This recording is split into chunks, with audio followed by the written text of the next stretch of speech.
খোয়াইয়ের লালছড়া ইন্দিরা চৌমুহনী এলাকায় এক বেপরোয়া গতিতে চলাচলকারী মালবাহী গাড়ি আশিস দাসের দোকানে ঢুকে ভয়াবহ দুর্ঘটনা ঘটে।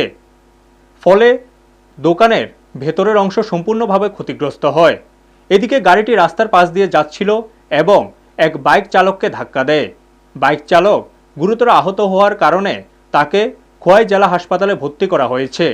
বাইকটিও মারাত্মকভাবে ক্ষতিগ্রস্ত হয়। খোয়াই সুভাষ পার্ক পুলিশ ফাঁড়ির ওসি রঞ্জিত সরকার জানান, গাড়ির চালককে খোয়াই থানায় আটক করা হয়েছে। চালক মদ্যপান অবস্থায় ছিল কিনা তা নিশ্চিত করার জন্য তার মেডিকেল পরীক্ষা করা হয়েছে। দুর্ঘটনার পর প্রচুর লোক ঘটনাস্থলে জমায়েত হয়। পুলিশ দুর্ঘটনার কারণ এবং ক্ষয়ক্ষতির পরিমাণ যাচাই করছে বলে জানিয়েছেন। ব্যুরো রিপোর্ট, নিউজ তৎকাল 24।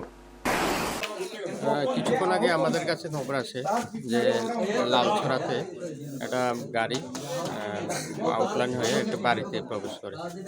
তো সেই সংবাদে আমরা আসি এবং দেখতে পাই একটি গাড়ি TR06B 1949 মালবাহী গাড়ি, যে গাড়িটা একটা বাড়িতে লালছড়াতে একটা বাড়িতে প্রবেশ করে এবং ওই গাড়িটা একটি লোক বাইক নিয়ে আসছিল, ওনাকেও ধাক্কা দেয় এবং উনি আহত হন।